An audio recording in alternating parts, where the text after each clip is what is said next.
Makasih tim musik, berikan tepuk tangan apresiasi untuk tim musik kita. Ya, saudara diberkati hari ini, amin. Saudara percaya bahwa Tuhan mengasihi saudara, amin. Siapa yang percaya? Coba angkat tangan bahwa Tuhan mengasihi saudara. Semua angkat tangan. Ya, kasih Tuhan kepada manusia adalah sesuatu gagasan atau konsep yang terus diulang-ulang di dalam Alkitab. Ketika saudara ke gereja, begitu datang pagi hari ini, sudah langsung menyanyikan sungguh nyata kasih-Mu. Kasih Tuhan langsung kita deklarasikan. Ya, ketika anak-anak sekolah minggu awal-awal masuk ke gereja, masuk ikut sekolah minggu, biasanya ayat yang pertama yang dihafal, Yohanes 3 ayat 16. Saya yakin saudara hafal. Yuk kita katakan bersama-sama Yohanes 3 ayat 16, tidak ada di depan.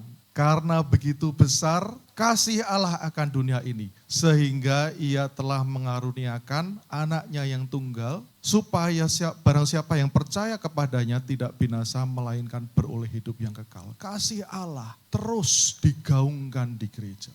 Sehingga saudara sudah ngelotok kalau kita bicara tentang kasih Allah. Tapi ya saudara, ketika kita besok Senin sudah kembali ke kegiatan kita sehari-hari, ke pekerjaan kita sehari-hari, dengan segala masalahnya, dengan segala pergumulannya, dengan segala konflik-konfliknya mungkin dengan orang lain. Ya, sesuatu yang berkali-kali kita dengar, kita deklarasikan di gereja itu mungkin akhirnya kadang-kadang tidak kerasa lagi, tidak efek lagi. Ya, iya sih Tuhan mengasihi saya, iya sih Yesus sudah mati buat saya, tapi tetap saja uang sekolah mahal, makin susah cari duit, jualan kadang-kadang sepi, lebih banyak sepinya daripada ramenya. Ya, anak-anak kadang-kadang masih sakit juga. Jadi sesuatu yang begitu kuat menggema di dalam gereja. Tapi ketika kita keluar dari gereja, kembali kepada kenyataan hidup sehari-hari, ya semuanya itu akhirnya menguap, hilang, tidak berbekas. Nah, hari ini saya mau tunjukkan kepada saudara, bagaimana saudara bisa melihat bukti dari kasih Allah melalui hidup saudara sehari-hari. Ya, kasih Allah itu sesuatu yang memang nyata. Sebentar, ke bawah atau ke atas ya Pak Gigi? Ke bawah, oke. Ya, nah saudara, Alkitab itu punya sesuatu pengajaran yang unik dibanding yang diajarkan oleh kitab-kitab lain. Ada hubungan yang unik antara Allah pencipta dengan umatnya sebagai ciptaan yang hampir tidak ditemui di dalam ajaran-ajaran lain. Dari awal selalu ditegaskan bahwa Tuhan itu adalah Bapa dan umatnya adalah anak. Kita baca dari Keluaran 4 ayat 22. Maka engkau harus berkata kepada Firaun, beginilah firman Tuhan, Israel ialah anakku, anakku yang sulung. Dari awal pertama kali Tuhan bawa Israel keluar dari Mesir, dia sudah langsung bilang Israel itu anakku. Kemudian ya Tuhan, Yesaya berkata, engkau sendiri Bapa kami, namamu ialah penebus kami sejak dulu kala. Kemudian kamulah anak-anak Tuhan Allahmu, demikian Musa berkata kepada umat Israel. Dan pemazmur bilang, seperti Bapa sayang pada anak-anaknya, demikian Tuhan sayang. Saking sayangnya jadi sayang saudara, kepada orang-orang yang takut akan dia. Ini di perjanjian lama dan di perjanjian baru. Nathan boleh tolong? Ya, karena itu berdoalah demikian kata Tuhan Yesus. Bapa kami yang di surga, dikuduskanlah namamu. Tuhan langsung dipanggil sebagai Bapa. Kemudian Yohanes menulis semua orang yang menerima Yesus. Diberinya kuasa supaya menjadi anak-anak Allah, yaitu mereka yang percaya dalam namanya. Semua orang yang percaya kepada Kristus adalah anak-anak Allah. Sebab kamu semua adalah anak-anak Allah karena iman di dalam Yesus Kristus, kata Paulus kepada jemaat di Galatia. Dan yang terkenal saudara, paling terkenal dari semuanya itu adalah perumpamaan anak yang hilang. Bagaimana Tuhan Bapa yang di surga itu digambarkan sebagai ayah yang menantikan terus anaknya yang lari pergi dari rumah untuk kembali lagi kepadanya. Ya, nah Alkitab bahasa Indonesia menuliskan Allah kita sebagai Bapa tanpa K. Tapi kalau saudara belajar di bahasa aslinya, awalnya itu tidak seperti itu saudara. Sayang sekali sebetulnya.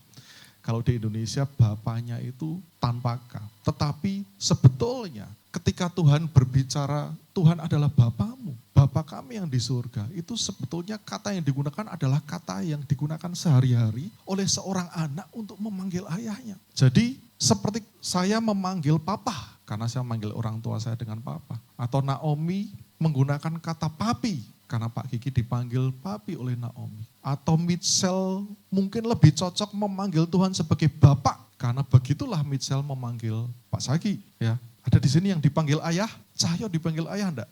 Nah, atau seperti Gideon memanggil ayah, demikian seharusnya Gideon memanggil Tuhannya. Atau babe untuk Marlina. Ya saudara, jadi kata yang tepat itu adalah kalau buat saya papa, atau saudara bapak dengan K, menegaskan seperti itu. Nah, ini menjadi sebuah bukti keintiman kita dengan Tuhan. Jadi berbeda dengan ajaran-ajaran lain, ciri khas dari Alkitab adalah hubungan yang personal antara Allah sebagai Bapa dengan kita sebagai anaknya. Sangat personal, sangat dekat begitu. Ya, melebihi cuman sekedar pencipta dan ciptaan atau tuan dan hamba. Beberapa orang yang kita kenal yang belum kenal Tuhan Yesus, buat mereka Tuhan itu adalah the master, tuan. Dan kita itu cuman hambanya. Atau Tuhan itu pencipta yang begitu luar biasa berkuasa sehingga tidak terjangkau. Sementara kita itu cuman ciptaan. Sehingga konsep mengenai bapak dan anak itu buat mereka sebuah konsep yang asing. Wong Tuhan itu tidak beranak dan tidak berperanakan bagi saudara kita itu. Tetapi ini menjadi konsep utama di dalam Alkitab, di dalam kekristenan. Bahwa Tuhan itu bapak kita. Dan kita itu anaknya. Dari awal sampai akhir Alkitab, saudara akan menemukan ayat-ayat ini. Betapa kita disebut anak-anak Tuhan. Dan Tuhan itu bapaknya kita, papahnya kita, papinya kita, babenya kita, ayahnya kita. Nah saudara, di dalam ilmu psikologi, ya saudara, saya belajar ilmu psikologi ketika kuliah. Perkembangan seorang anak itu dari sejak dalam kandungan lah sampai dewasa. Itu melalui tahapan-tahapan yang mempengaruhi cara mereka untuk menerima sesuatu, pengajaran. Mulai dari bayi, kanak-kanak, kemudian dewasa dini, ada disebutnya seperti itu, dewasa lanjut dan sebagainya. Nah, karena kita anak-anak Tuhan, Tuhan itu juga memperlakukan kita sesuai dengan perkembangan kita. Sebagai anak-anak yang baru lahir, ketika saudara jadi orang Kristen, baru Tuhan memperlakukan saudara dengan cara yang berbeda. Anak-anak kecil itu saudara, bayi, kalau antara 0 sampai umur 2 tahun, itu belum mengerti benar dan salah. Benar dan salah buat mereka itu ditentukan oleh itu menyakitkan atau menyenangkan. Kalau menyenangkan itu benar buat mereka. Kalau menyakitkan itu salah. Ya, bayi itu seperti itu. Makanya bayi itu kalau misalnya dia mainan sama temennya, dia bawa mainan sendiri, temennya juga bawa mainan, dia bisa saja ngerebut mainan temennya tanpa merasa bersalah. Karena buat dia itu menyenangkan dan itu benar. Dan orang tua memperlakukan anak-anak bayi itu dengan ya dikasih apa yang menyenangkan buat dia. Jarang sekali bayi itu diberi hukuman. Ya. Sangat jarang. Dan kalau diberi hukuman itu sesuatu yang sifatnya mendidik tapi lebih banyak kasih sesuatu supaya bayi itu senang, supaya dia lama-lama nurut dengan orang tuanya. Nah, saudara, ketika Tuhan itu memperkenalkan diri kepada bangsa Israel waktu keluar dari Mesir, ya, selama 400 tahun mereka kehilangan koneksi dengan Tuhan. Lepas yang mereka kenal cuman dewa-dewa Mesir. Makanya Tuhan akhirnya harus memperkenalkan diri kepada mereka. Aku ini loh Tuhan. Musa tanya, nanti kalau aku bawa mereka keluar dari Mesir, terus mereka bilang, siapa yang nyuruh kamu? Tuhan bilang saja, akulah aku yang membawa mereka keluar dari Mesir. Tuhan harus memperkenalkan diri kepada mereka. Dan sebagai bayi-bayi yang baru kenal Tuhan, Tuhan kasih apa yang mereka mau. Ketika mereka kehausan, mereka minta air, Tuhan bawa ke mata air. Ketika mereka minta makanan, Tuhan turunkan mana. Ketika mereka minta daging, waduh sudah lama kita nggak makan daging, enak banget di Mesir kita makan daging. Tuhan kirimkan burung puyuh untuk mereka makan. Saudara mungkin ingat ketika waktu pertama kali dulu bertobat kenal Tuhan. Berdoa sama Tuhan. Tuhan kasih. Minta Tuhan apa-apa, Tuhan kasih. Ketika Tuhan Yesus memulai pelayanannya di dunia, dia datang berkeliling melakukan mujizat. Kasih kesembuhan, kasih dari 5 roti dan 2 ikan. Kemarin Pak Kiki khotbah, jadi bisa memberi makan 5.000 orang. Sisa 12 bakul. Tuhan kasih buat mereka sambil mengajarkan sesuatu. Orang-orang yang baru pertama kali bertobat, itu seringkali ketika berdoa, Tuhan cepat kasih. Ada mujizat-mujizat besar di awal-awal orang bertobat. Sama seperti ketika orang tua membesarkan bayinya yang masih kecil, minta apa kasih. Saya ingat untuk tugas kuliah saya beberapa waktu lalu, saya riset GKJ Kenalan, saudara. Kalau ngerti, di Pakis sana itu ada satu GKJ, namanya GKJ Kenalan. Dan saya mempelajari bagaimana gereja itu mulai ada. Jadi ceritanya sekitar tahun 70-an, kepala desa di situ tuh istrinya sakit keras, lama. Kemudian dibawalah ke RST. Di sana beberapa kali akhirnya dokter dengan teknologi pada masa itu menyimpulkan bahwa istrinya itu sakit kanker rahim, saudara. Istrinya sudah bilang, wah nek kanker gini, wis gak mungkin sembuh. Mau berobat bagaimanapun gak akan sembuh. Mereka mencoba berobat, sebelumnya mereka sudah mencoba berbagai terapi alternatif dan sebagainya, gak sembuh-sembuh. Nah akhirnya suaminya ini tahu bahwa di Ngablak itu ada gereja. Suaminya minta orang-orang di sana untuk mendoakan istri saya. Orang itu kalau sudah sakit mau didoakan oleh siapa saja mau, saudara. Nah, kalau saudara pergi ke rumah sakit, nengok seseorang, di sebelahnya ada orang yang tidak kenal Tuhan, saudara tanya, mau gak tak doakan? Pasti mau. Nah singkat cerita, orang-orang dari gereja Ngablak ini, GKJ Ngablak ini datang kemudian berdoa buat istrinya. Terus berdoa, setiap hari Minggu mereka datang dan berdoa. Nah istrinya ini lama-lama, ya udahlah, aku dibawa saja ke Semarang. Dibawalah dia ke Semarang, kemudian karena pada masa itu tidak ada HP, tidak ada alat komunikasi yang susah, jadi sama suaminya sudah pokoknya dipasrahkan, ditinggal dia. Tapi selama istrinya di sana, orang-orang dari GKJ Ngablak ini terus datang. Setiap minggu datang untuk mendoakan istrinya. Cuman karena suaminya ini berpikir, pokoknya doakan aja lah. Setelah sekitar 2 bulan, suaminya mau datengin istrinya ke Semarang. Tapi sebetulnya hatinya bertanya-tanya, istriku sembuh enggak ya? Dia sempat ngasih tahu pada orang, udah siapkan saja makam lah, gali saja makam. Nanti paling nih aku pulang, istriku sudah enggak ada, wis tinggal dimakamkan. Cuman orang itu bilang, Pak jangan begitu, sudah pokoknya dijemput dulu.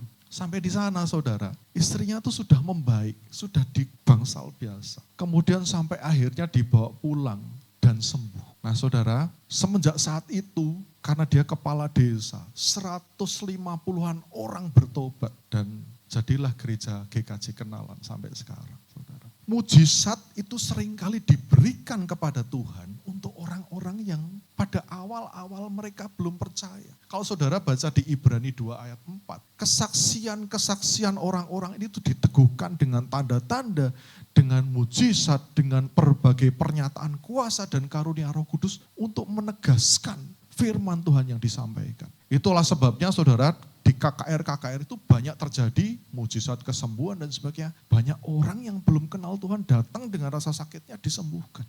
Jadi mujizat itu digunakan untuk meneguhkan. Oh benar ya Tuhan ya, yang disampaikan ini benar. Karena dilengkapi dengan mujizat sehingga orang menjadi percaya. Nah di awal-awal seperti itu saudara. Nah ketika anak itu bertambah besar, mulai ada peraturan. Ketika Israel sudah beberapa waktu di padang gurun, Tuhan mulai turunkan 10 perintah. Hukum Taurat mulai diberikan. Anak-anak yang mulai besar, mulai ada aturannya. Ya, kalau terima sesuatu dari orang lain, pakai tangan kanan. Kalau dikasih sesuatu, bilang terima kasih. Mulai ada aturannya. Dan anak-anak itu mengikuti aturan itu, meskipun gak ngerti alasannya. Begitu.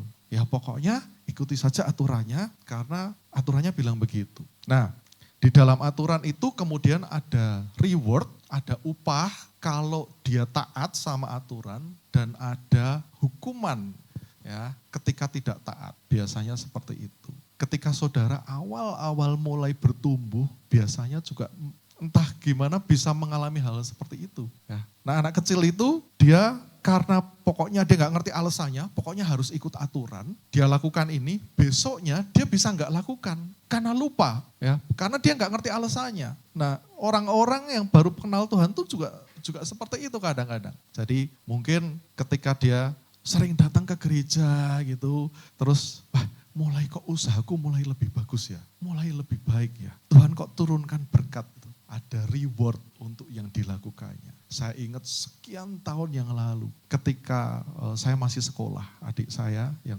sekarang sudah dipanggil Tuhan, dia bilang, waktu itu kami dapat pengajaran tentang persepuluhan. Terus dia bilang begini, wah aku tuh loh kemarin itu ditilang sama polisi. Pada zaman itu kalau tilang sama polisi ya kasih amplop gitu kan saudara. Terus sambil mikir kok iso gitu ya. Terus aku inget, oh iya bulan lalu tuh aku gak kasih persepuluhan, dia bilang gitu. Saudara kasih persepuluhan, terus saudara mulai melihat berkat-berkat Tuhan dicurahkan. Peraturan, kemudian upah, reward, kemudian atau hukuman ketika saudara gak melakukan itu. Masih diberikan kepada orang anak-anak, kanak-kanak sekitar 2-7 tahun. Kalau kamu bilang terima kasih, tak kasih permen. Ya, kalau kamu belajar sungguh-sungguh, nanti kalau sekolahmu nilainya bagus, papa belikan sepeda. Itu untuk anak-anak yang sudah mulai besar. Tapi ketika dewasa saudara, cara kerjanya sudah berbeda. Saudara mungkin akan melihat bahwa mujizat itu semakin jarang. Sudah berdoa sungguh-sungguh kok Tuhan belum jawab juga. Saudara akan masuk dalam berbagai masalah, berbagai kesulitan. Ketika anak saya yang perempuan mulai besar, usia SMA, masuk SMA, terus yang tadinya sekolah homeschooling diantar jemput terus tiap hari, saya bilang kamu masuk sekolah reguler aja ya, yang ada asramanya. Dia mau, oke.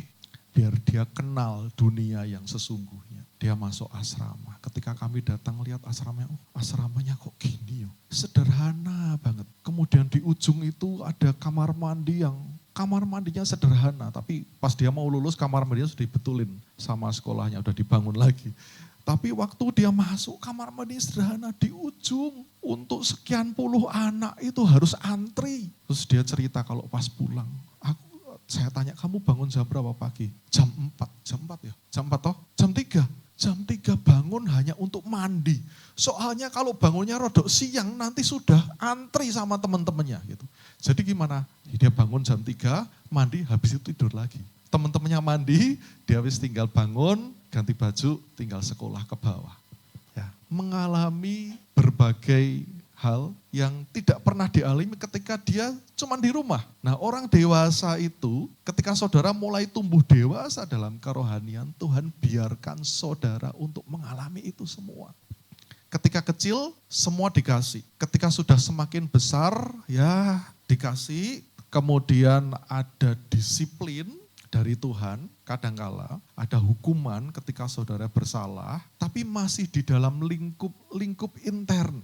Lingkup internal ya, seperti adik saya bilang, wah kok tiba-tiba uangku aku harus bayar ini karena kemarin gak persepuluhan. Kalau aku gak ke gereja kok terus seperti ini ya, seperti. Tapi ketika saudara semakin dewasa, saudara kemudian mengalami pendidikan, mengalami disiplin dari pengalaman hidup saudara.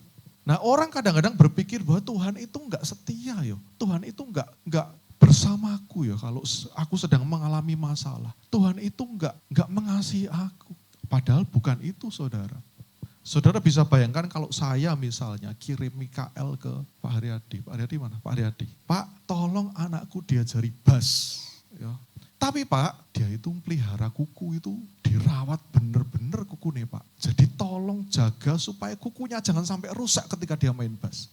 Kalau perlu jangan sampai enggak usah dia suruh metik bass. Piye carane? Bassnya dimainkan tanpa dipetik. Nanti kukunya rusak. Saya enggak mungkin seperti itu saudara. Saya akan bilang Pak wis pokoknya ajari yang keras sampai dia bisa. Kalau saya suruh anak saya ke Masaki mana ya? Masaki enggak kelihatan. Masaki anakku ini perlu magang. dia cari tempat magang. Tolong Mas Hagi, di tempatnya Mas Hagi, suruh dia apa saja. Saya nggak akan bilang, Mas Hagi, tolong ya anakku ki ben kasih pekerjaan yang ringan-ringan saja. Supaya dia nggak terlalu capek kalau pulang. Nggak seperti itu saudara. Saya yakin kalau saudara mengirim anak saudara untuk bekerja, saudara atau dititipkan ke orang, saudara pasti akan bilang, wes kalau nakal dimarahin saja.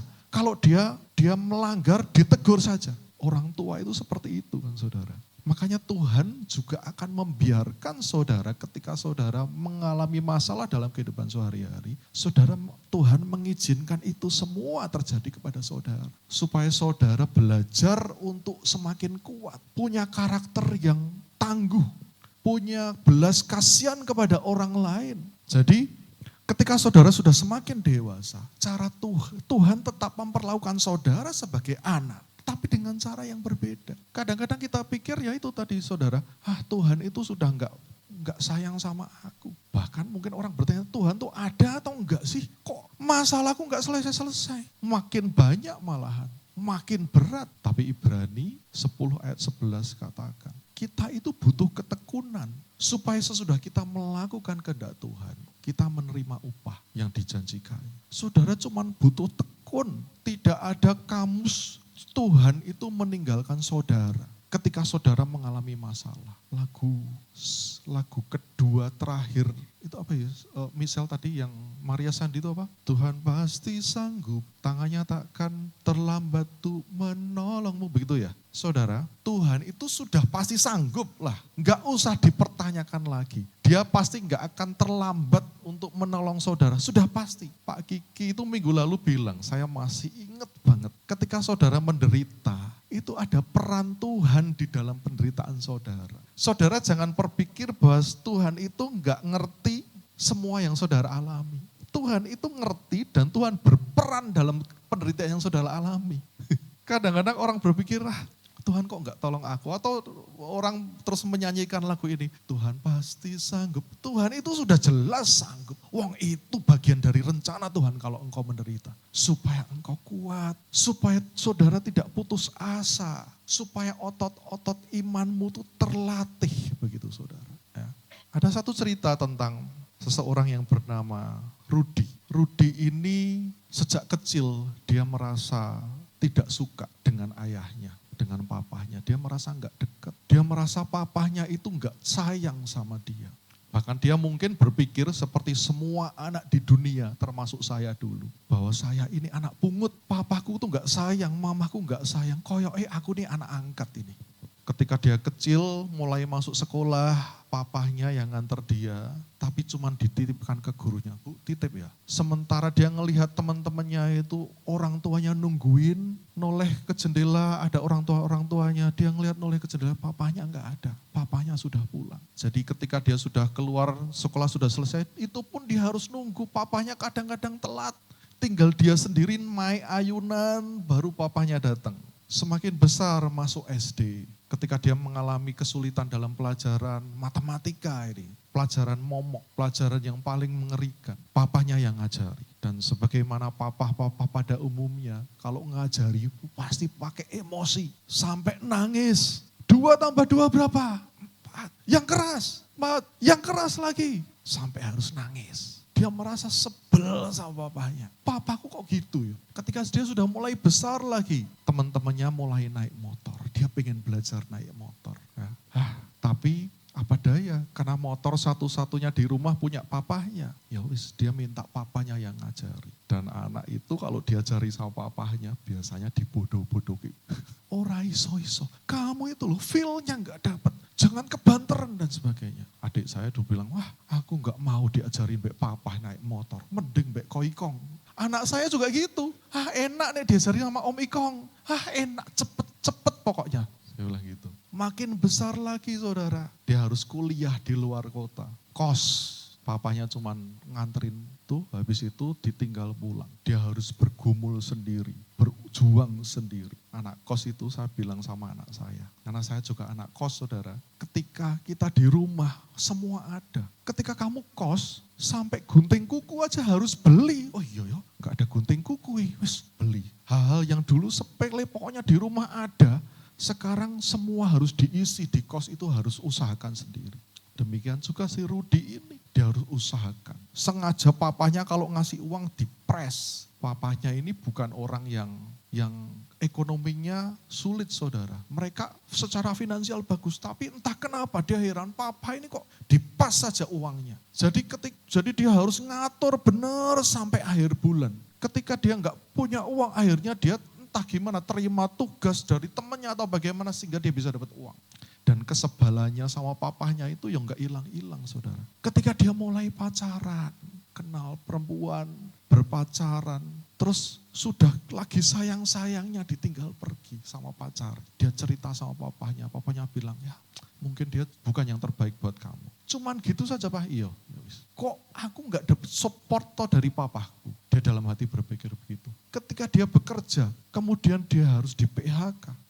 Dia cerita sama papahnya cuma bilang ya ambil saja hikmahnya. Tahun demi tahun dia melihat papahnya ini orang yang keras, yang kaku, yang gak punya rasa sayang. Dan dia merasa jauh terpisah dari papahnya. Dia bekerja di luar kota dan makin lama dia jadi orang yang berhasil. Sampai suatu hari dia dikasih kabar bahwa papahnya meninggal. Dia pulang mengurusi semuanya. Kemudian ada kabar, Pak, suatu hari di WA, Pak tolong datang ke Ruko Metro Square B6. Dia datang jauh-jauh, Notaris Yunita Lukmanto. Dia masuklah ke situ. Pak Rudi, ini ada sesuatu dari Bapak. Bu Yunita lungsurkan sebuah amplop. Mejanya gede Bu Yunita itu. Saudara kalau ke kantornya, gede banget. Dia harus menjangkau jauh untuk ngambil amplopnya. COVID benar, dengan gemetar dia buka amplop itu, dia baca. Anakku, dia lihat beberapa, dari awal dia di surat itu ditulis, segala kesulitan yang dia alami ketika masih kecil. Bagaimana ketika masuk TK, dia ditinggal sama papahnya, dijemput kadang-kadang telat. Ketika SD dimarahin papahnya, hanya untuk mengerjakan soal matematika yang sulit. Dimarahin ketika belajar sepeda motor, ditulis semua di daftar surat itu. Kemudian di akhir bagian ditulis, anakku, semua kesulitan yang kamu alami, semua kesusahan yang kamu harus jalan, itu sebuah cara untuk membentuk kamu jadi manusia seperti sekarang ini. Papa cuma ingin kamu jadi orang yang kuat, orang yang punya karakter, orang yang punya belas kasihan, orang yang tahan banting. Papa minta maaf kalau kamu menderita, kalau kamu merasa kesusahan, tapi Papa bangga pada kamu. Perusahaan Papa ini Papa serahkan kepada kamu dan Papa yakin kamu sudah jadi orang yang bijaksana dari semua kesulitan yang kamu alami. Saudara, Rudi ini ketika dia membaca surat itu, dia nggak bisa berkata-kata. Air mata menetes di pipinya. Pada saat itu dia sadar, semua kesulitan itu adalah pelajaran buat dia. Semua perjuangannya itu adalah batu loncatan untuk dia naik lebih tinggi. Dan semua itu dilakukan papahnya untuk dia menjadi seperti itu. Nah saudara, kadang-kadang kita nggak sadar bahwa semua yang kita alami itu memang cara Tuhan untuk membuat kita naik dan naik. Jadi pribadi yang kuat, pribadi yang lebih berkarakter, pribadi yang tahan banting. Orang mungkin berkata begini, enak Tuhan cuman menuntut manusia melakukan seperti itu. Saudara lupa, Tuhan Yesus sudah mengalami itu semua karena dia jadi manusia. Makanya kalau orang bertanya-tanya Tuhan itu mau nyelamatin manusia itu dari surga saja bisa. Enggak usah turun ke dunia jadi manusia. Tapi saudara, Tuhan itu jadi manusia untuk mengalami semua yang saudara alami. Dia dihina, dia diejek, dia diludahi. Bayangkan pencipta itu diledek, diludahi oleh ciptaannya sendiri. Penulis Ibrani bilang, kamu ya ketika dalam pergumulanmu melawan dosa, kamu belum sampai mencucurkan darah. Yesus itu mencucurkan darah. Jantungnya harus memompa ketika darahnya begitu keluar begitu banyak akibat dicambuk. Jantungnya harus memompa sedemikian rupa sehingga dia punya cukup oksigen di dalam darahnya untuk memberi makan sel-sel dalam tubuhnya. Dan ketika itu darah itu semakin keluar, jantungnya harus bekerja ekstra keras, makin keras. Sampai ketika tangannya harus direntangkan di salib untuk menarik nafas saja. Tangannya harus ditarik supaya dadanya bisa dikembangkan. Dan ketika tenaganya habis dan dia nggak bisa bernafas lagi, akhirnya dia harus mati. Cuman buat saudara, cuman buat saya. Nah saudara, tadi saya bilang, saya ingin tunjukkan bukti bahwa di dalam kesulitan saudara, Tuhan mengasihi saudara. Next ya, Nathan, ayat terakhir. Ya, Amsal 3 ayat 11-12. Hai anakku, jangan engkau menolak didikan Tuhan. Dan janganlah engkau bosan akan peringatannya, karena Tuhan menghajar orang yang dikasihinya seperti seorang anak kepada seorang ayah kepada anak yang disayanginya. Saudara, kalau saudara dihajar ini di sini adalah terjemahan Indonesia untuk kata disiplin. Ketika engkau didisiplin Tuhan, ya, itu sebuah bentuk kasih sayang Tuhan. Tuhan menghajar orang yang dikasihinya. Saudara mau bukti bahwa Tuhan mengasihi saudara? Ketika engkau dihajar Tuhan, ketika engkau harus mengalami disiplin Tuhan, lah itu bukti dari kasih sayang Tuhan padamu, saudara. Jadi saudara nggak perlu lagi bertanya-tanya sama Tuhan, Tuhan itu sayang nggak sih sama aku? Lihat saja, ketika engkau sedang dalam kesusahan, ketika engkau sedang dalam masalah, ya itu buktinya Tuhan sayang pada saudara. Karena dia ingin yang terbaik pada saudara. Setiap kali saudara ada dalam masalah, ingat, setiap kesusahanmu adalah sebuah pelajaran. Dan setiap perjuangan saudara untuk mengatasi masalah itu merupakan batu loncatan untuk saudara naik lebih lagi. Saudara, bapak kita, papah kita, papih kita, itu betul-betul papih, papa, bapak, ayah yang sayang pada anak ketika dia menghajar, ketika dia mendisiplin saudara. Ibrani lagi bilang, mana ada ayah yang tidak menghajar anaknya. Kalau kamu gak dihajar, kamu tuh anak-anak yang ilegal. Demikian penulis Ibrani, anak-anak gampang. Dalam bahasa Indonesianya seperti itu. Tapi kamu perhatikan, hajaran itu ketika diberikan mendatangkan duka cita. Engkau akan sedih, tapi endingnya itu sukacita. Karena engkau jadi orang yang kuat, pribadi yang berbeda. Karena itu engkau harus luruskan kakimu, luruskan tanganmu, jangan loyo, tegak berdiri, semangat. Karena Tuhan tidak pernah meninggalkan saudara. Saya undang pemain musik untuk bangkit ke depan, maju ke depan. Ketika istri saya sakit, saudara, beberapa waktu yang lalu. Kami itu kalau istri saya misalnya harus dirawat di rumah sakit, kami milih ke Semarang aja lah. Pertama kami tidak ingin menyusahkan orang lain. Harus nengok, harus datang dan sebagainya. Yang kedua, ya karena istri saya memang lebih cocok merasanya kalau di Semarang. Nah biasanya kami pokoknya datang berdua, istri saya jalani operasi dan sebagainya, terus kita pulang. Sudah beberapa kali seperti itu. Dan yang terakhir ini, tadinya maunya seperti itu, saudara. Pokoknya datang, operasi beres, ini operasi yang ringan kan. Pulang, udah beres. Tapi saudara sudah tahu ceritanya. Ini menjadi operasi yang terberat. Biasanya kami tidak kabari orang-orang. Pokoknya kita jalani sendiri. Ketika itu menjadi sesuatu yang berat, kami banyak berdoa. Kok seperti ini ya? Istri saya bilang, aku pokoknya percaya sama Tuhan. Aku tuh gak mau terus seolah Tuhan tuh gak menyembuhkan dan sebagainya. Saya lupa kata-kata persisnya, tapi kurang lebih seperti itu. Kemudian kita itu selalu berdoa, ya udah kalau seperti ini kita berdoa cari tahu Tuhan itu mau mengajar kita apa dari pengalaman seperti ini. Ya rupanya kami belajar, saudara, bahwa kami butuh doa-doa orang lain. Selama ini kita itu, saya terutama terlalu sombong, lah kita doa, pasti beres. Tapi Paulus pun sebetulnya ternyata juga bilang sama jemaat-jemaat orang-orang yang dia tulis surat, berdoalah juga untuk kami. Penulis Ibrani di akhir suratnya bilang, berdoalah juga untuk kami. Saya enggak pernah melakukan itu.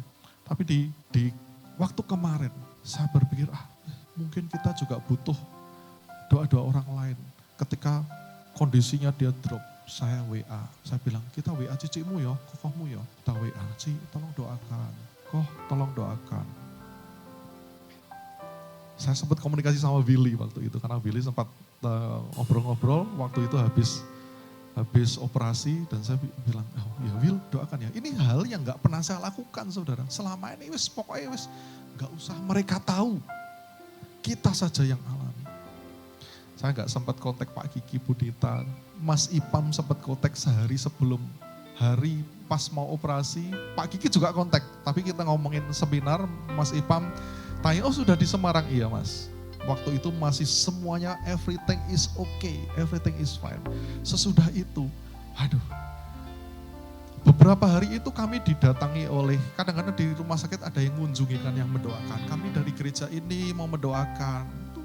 2 kali dikunjungin. Yang pertama pas ada saya, yang kedua pas saya lagi keluar, istri saya didatangin.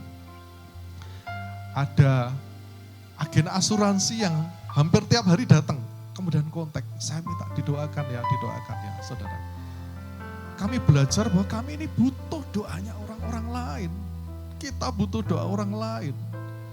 Jadi melalui pengalaman-pengalaman kita yang berat, kita tuh diajar Tuhan untuk dibukakan kebenaran-kebenaran baru. Saudara, ketika engkau mengalami masalah, minta sama Tuhan, Tuhan mau mengajar apa aku dari pengalaman ke hari ini. Tuhan pengen aku jadi pribadi yang seperti apa. Dan saudara tidak akan miss maksud Tuhan itu di dalam hidup saudara. Mari kita berdoa. Tuhan, kami belajar bahwa setiap kesusahan yang kami alami adalah cara Tuhan untuk mendidik kami. Adalah bukti kasih-Mu yang besar buat hidup kami Tuhan. Oleh karena itu kami mengucap syukur. Kami tidak mau berkeluh kesah ketika kami sedang mengalami masalah Tuhan.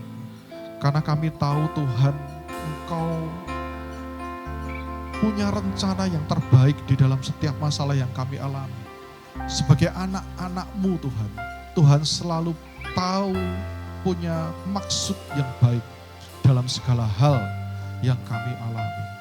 Terima kasih Tuhan, karena kami sudah diperlakukan sebagai anak, bukan sebagai ciptaan yang jauh dari penciptanya, bukan sebagai hamba yang berjarak dengan tuannya, tetapi sebagai anak yang begitu dekat, begitu intim kepada bapaknya, kepada papahnya, kepada papinya, kepada ayahnya. Terima kasih Tuhan, karena kami punya akses langsung kepada Engkau sebagai orang tua kami. Orang tua yang kekal, yang jauh lebih baik daripada orang tua jasmani kami. Ajar anak-anak-Mu Tuhan, jemaat-Mu di tempat ini, supaya mereka mengucap syukur di dalam segala keadaan yang mereka alami. Supaya mereka mensyukuri apapun keadaan mereka dan tahu bahwa Tuhan punya maksud terbaik di dalam kehidupan mereka. Mereka tidak lagi berputus asa, tidak lagi menjadi lemah, tetapi kuat di dalam Engkau. Makasih Bapa. Segala kemuliaan, segala pujian hanya untuk Engkau saja. Di dalam nama Tuhan Yesus Kristus. Amin.